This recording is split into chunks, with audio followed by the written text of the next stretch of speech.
तो प्यारे दोस्तों, धरातल से धरातल पर प्रक्षेपण गति को पढ़ने के बाद अब बारी है ऊंचाई से क्षैतिज प्रक्षेपण। यानी अपन कह सकते हैं किसी ऊंचाई h से एक बॉल को क्षैतिज दिशा में u चाल से प्रक्षेपित किया जाता है। तो अपन कह सकते हैं कि पहले बॉल कहाँ जाने की कोशिश करेगी, क्षैतिज दिशा में, लेकिन गुरुत्वाकर्षण नीचे की ओर लग रहा है तो गुरुत्वाकर्षण अपनी दिशा में बॉल को लाना चाहेगा। तो जो इसका पथ होगा वो इस तरीके से परवलयाकार पथ होता है और यहाँ पे वस्तु टकराएगी। ठीक है, अब अपन इसका क्या करते हैं, अध्ययन करेंगे। तो दो भागों में तोड़ के अध्ययन करेंगे, एक क्षैतिज दिशा में और एक ऊर्ध्वाधर दिशा में, फिर दोनों को अपन कंबाइन कर देंगे।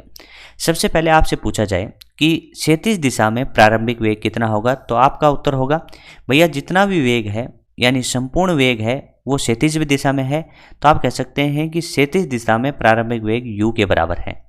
लेकिन आपसे पूछा जाए कि ऊर्ध्वाधर दिशा में कोई प्रारंभिक वेग है क्या, तो आपका उत्तर होगा 0, क्योंकि संपूर्ण क्षैतिज में होने की वजह से प्रारंभ में ऊर्ध्वाधर दिशा में किसी भी प्रकार का प्रारंभिक वेग नहीं है, तो 0। अब अपन कह सकते हैं कि x दिशा में त्वरण कितना है, 0 है। x दिशा में त्वरण 0 होने के कारण x दिशा का वेग नियत रहेगा। तो आपसे पूछा जा रहा है कि t समय पश्चात प्रक्षेप्य का क्षैतिज वेग क्या होगा, तो आपकी समीकरण बनेगी x दिशा में vx बराबर ux plus ax into T, और आप कह सकते हैं कि x दिशा में त्वरण 0 होने की वजह से t समय पश्चात भी वेग उतना ही रहेगा, तो आप कह सकते हैं कि इसका मान u होगा। ठीक है, समझ में आया। अपन कह सकते हैं कि ऊर्ध्वाधर दिशा में त्वरण का मान है और g और माइनस क्या कह रहा है, नीचे की ओर। तो अपन कह सकते हैं परिमाण तो कितना है g, लेकिन दिशा क्या है, नीचे की ओर। दिशा कहाँ है, नीचे की ओर। अब ध्यान से देखो, t समय पश्चात आपको पूछा गया है कि ऊर्ध्वाधर दिशा में वेग क्या होगा, तो समीकरण लगेगी ऊर्ध्वाधर दिशा में। क्या इस तरीके से समीकरण लगा सकते हैं, बताइए। ऊर्ध्वाधर दिशा में प्रारंभिक वेग 0 है ना, यहाँ पे कह सकते हैं कि g नीचे की ओर है इसलिए माइनस gt। तो अपन कह सकते हैं कि t समय पश्चात ऊर्ध्वाधर दिशा में जो वेग होगा वो gt होगा। माइनस तो क्या बता रहा है कि इसकी दिशा नीचे की ओर है, तो अपन कह सकते हैं समय t के बाद क्षैतिज वेग कितना है, u है। ऊर्ध्वाधर कितना है, gt, यानी t समय के पश्चात क्षैतिज वेग तो सेम ही रहता है, लेकिन ऊर्ध्वाधर दिशा में वेग कितने से बढ़ जाता है, gt से। चलिए अब आगे और देखते हैं। अपने से क्वेश्चन पूछा गया कि बिंदु इस वाले पे वेग क्या होगा, तो अपन कहते हैं कि t समय पश्चात प्रक्षेप्य का क्षैतिज वेग सेम रहता है और उसका मान u का u ही रह जाता है। t समय पश्चात प्रक्षेप्य का ऊर्ध्वाधर दिशा में वेग पूछे तो माइनस gt है, तो अपन यहाँ पे कह सकते हैं ये तो u होगा और इसका gt होगा। तो अपन लिखें कि t समय पश्चात वेग क्या होगा, तो आपको लिखना होगा कि t समय पश्चात में x घटक क्या होगा और y घटक क्या होगा। तो आप बड़े आराम से बता सकते हैं कि t समय पर वेग जो है क्षैतिज घटक सेम रखना है और इसमें gt से वृद्धि हो जाएगी। ठीक है, यदि आपसे पूछ ले कि इस समय पे बनने वाला कोण कितना होगा, तो आप कह सकते हैं कि ये कोण बड़े आराम से बताया जा सकता है, जिसका नाम है tan थीटा। tan थीटा अपन पता करें तो थीटा कहाँ से पता कर रहे हैं, यहाँ से पता कर रहे हैं, तो अपन कह सकते हैं कि दूर अपॉन पास, तो vy बटा vx लिख सकते हैं। vy का मान gt है और बटा में आप कह सकते हैं vx का मान u है, तो आप कह सकते हैं ये कोण आपका बन गया gt बटा u। माइनस क्या बता रहा है, तो अपन कह सकते हैं जो कोण अपना है वो क्षैतिज से नीचे की ओर है, तो इसीलिए ये माइनस यहाँ पे अपन पहले से ही पता कर लिया, बट यहाँ पे तो अपन क्या लिखने वाले, मान लिखने वाले हैं। ठीक है, एक क्वेश्चन अपना और पूछा जा सकता है कि टकराते समय चाल का क्या होगा, तो आप कहेंगे क्षैतिज तो सेम ही रहेगा, लेकिन कह सकते हैं कि इधर वाला जो घटक होगा वो कितना हो जाएगा, तो उड़ीयन काल कैपिटल T हो तो कह सकते हैं कि ये वाली कितना हो जाएगा चाल gt, या फिर कह सकते हैं कि h ऊंचाई नीचे गिरा तो इसका ये घटक √2g h हो सकता है। ठीक है, तो इस तरीके से अपन कह सकते हैं ये वाला घटक क्या होगा, u, ये वाला घटक कितना होगा, gt भी बोल सकते हैं या फिर √2g h भी बोल सकते हैं।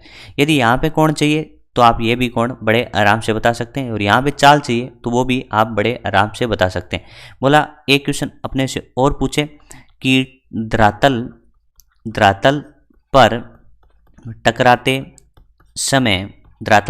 समय चाल आपसे पूछ ली तो क्या बताएंगे, तो आप कह सकते हैं धरातल पर टकराते समय जो चाल होगी वो v वेक्टर बराबर में x घटक कितना होगा, u i कैप। यहाँ पे अपन कह सकते हैं कि इसमें इस रूप में लिख रहे हैं h के रूप में, तो माइनस में √2g h होगा ना, और वो होगा j कैप। बात करता हूँ परिमाण की, तो परिमाण तो क्या आएगा, u का होल स्क्वायर प्लस में 2g h। ये अपन पहले भी देख चुके हैं कि किसी भी कण को ऊंचाई से u चाल से फेंका जाए तो सभी कण चाहे कैसे ही फेंको, किसी भी दिशा में फेंको, सभी कण एक ही चाल से टकराते हैं। उस चाल का नाम होता है v बराबर में रूट में यू स्क्वायर प्लस 2gh। ऐसे इक्वेशन अपन कर चुके हैं पहले एक v में गति में।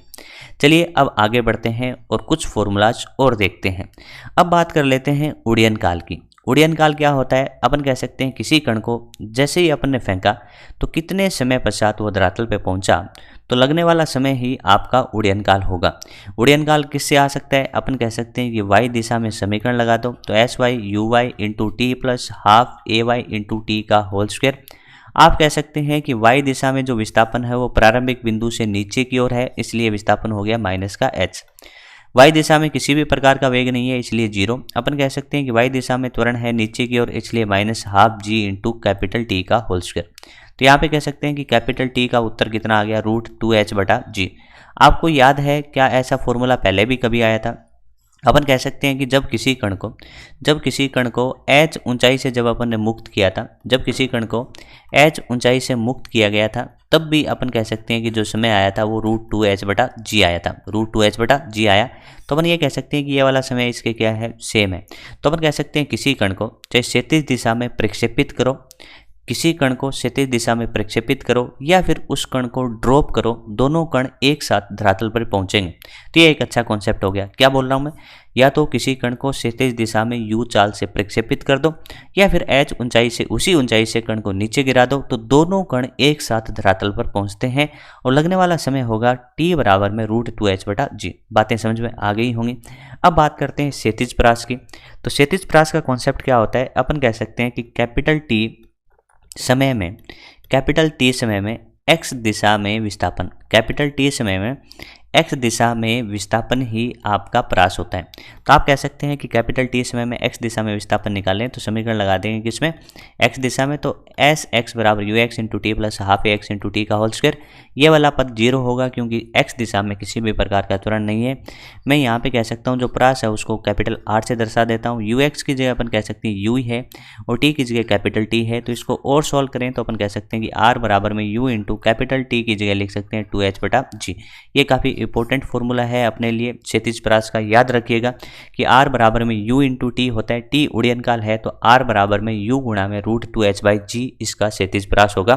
जो यहाँ पे आपको बता रखा है कि ये वाली जो दूरी है या ये वाला जो विस्थापन है वो ये आपका क्षैतिज परास है। तो इस तरीके से अपन ने क्या देखा कि क्षैतिज प्रक्षेपीय गति को किसी ऊंचाई से देखा।